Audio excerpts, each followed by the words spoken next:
Treffry from Game Lab, who's going to be presenting Jojo's Fashion.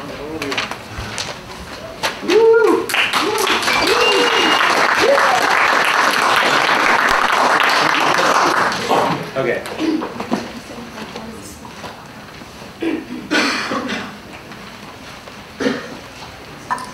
All right. Wow, this is Vista, right? Where's the present on here? This isn't my computer. I usually just click on Oh, there you go. Excellent. All right. The first part accomplished. That was tricky. All right. Can you guys all hear me? All right. Cool. My name is Director Fry. I work at Game Lab. I'm one of the game designers there. I was the lead designer on a game called Jojo's Fashion Show, which we're going to take a look at tonight.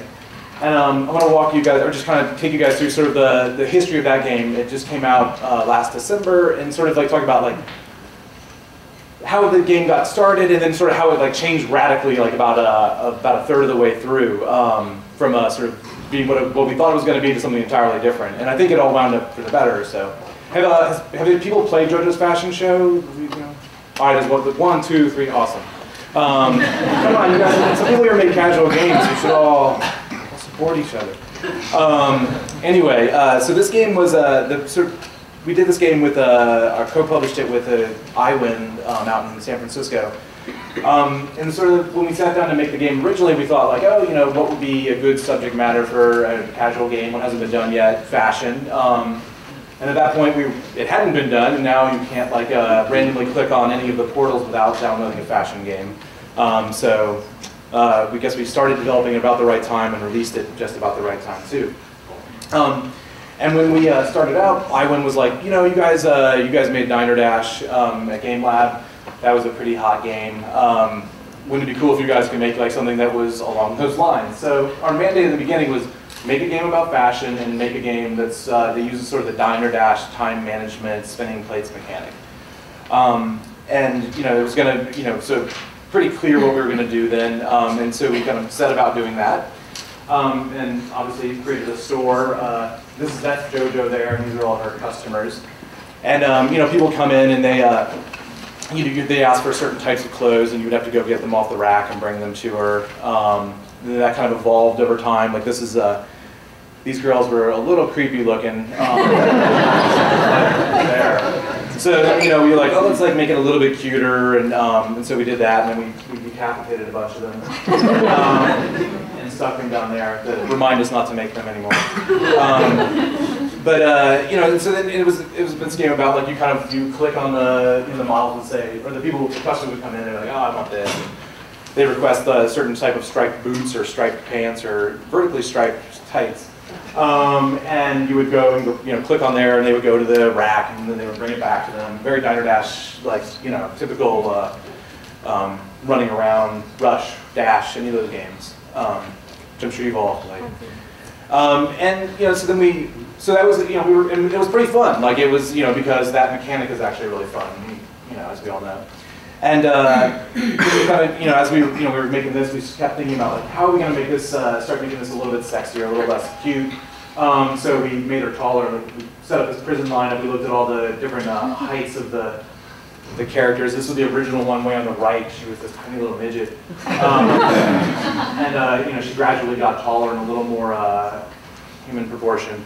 You know, and that was going pretty well for us. And then at one point we were thinking, oh, you know, she's got this store and it's about fashion, so maybe she has this trunk show where she, you know, has this, you know, she has the models come in and like, you know, she sends them out in front of a small crowd of people, intimate little gatherings, kind of like tonight.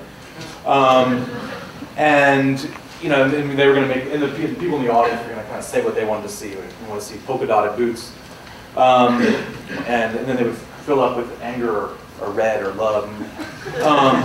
And then, you know, we got a fair way into the development here with this, and then we kind of realized, you know, that's not really anybody's fantasy, right? Like, who wants to work at the Gap? Unless you're like, you know, 16. Because I mean, look at the mess people make. I've been guilty of that as well.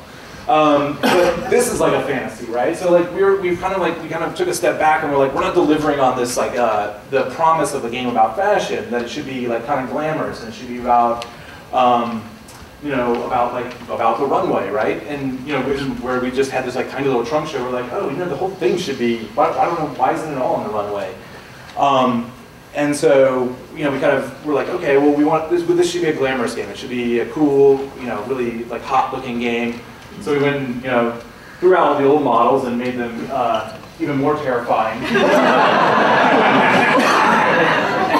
taller. I'm tall. That was my man. I was like, they've got to be tall.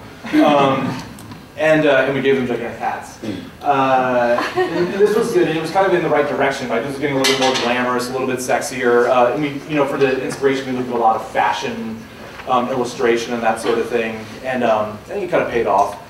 And then we said, well, you know, that's a little bit much. It's a little for the casual audience. You know, these women look like they might eat you. So, you know, we kind of casualized it up again, and, you know, and kind of made them a little bit friendlier, kept the big eyes, and stretched them out, very tall. And then we made Jojo stand up. And that was the early drawing of her, that's a later one, made her a little bit younger. And kind of just made a little bit more glamorous. And then we kind of wind up with this, right? So now you're backstage. We threw out the store. You know, everyone wants to take a gap, like we said. So we have this store now, or this you're backstage at a runway show, and then you're picking up the clothes and putting them on the model and sending them out on the runway. And the question for us at this, you know, before we kind of went down this path was like, well, okay, we've got this idea for this game, right? But we don't want to make it like another color matching game, like or like where the clothes are just like all red or all blue. That seemed kind of a little bit boring. But we wanted the clothes to be really hot and attractive. And so, and you know, and that you would feel like you had a little bit of creativity in what you put on them. It wasn't like you were just putting like red outfits on people. Because when we play tested earlier, and we like with some of the earlier ones, like people had this like real visceral reaction when we told them, well, you can put on the models whatever you want, you know, like, but they would just, all they wanted to do was put on exactly what the model requested. So we wanted to figure out some way to like give them like a suggestion of what to put on them rather than like a specific thing, and they'll then figure out what that meant. So we want to take, you know, this idea of fashion, which we all kind of believe is somewhat subjective, although you can objectively say certain things are ugly, like, or that I dress like a slob half the time, and make it like really like say like there's what we believe to be the subjective system about fashion, but there's a system underlying it, right? And so kind of what is that? And if we can figure out what to do that in a game, then we can take paper dolling, which is like a pretty fun activity, and make it into a game. So we just have to figure out how to give paper dolling a goal where we could judge them on what they've done. And we knew we needed tons of clothes, tons and tons of clothes, and then some more shoes, and then tons and tons of hats and accessories, because that was like, this whole idea was like, just gotta give them lots of stuff to put on.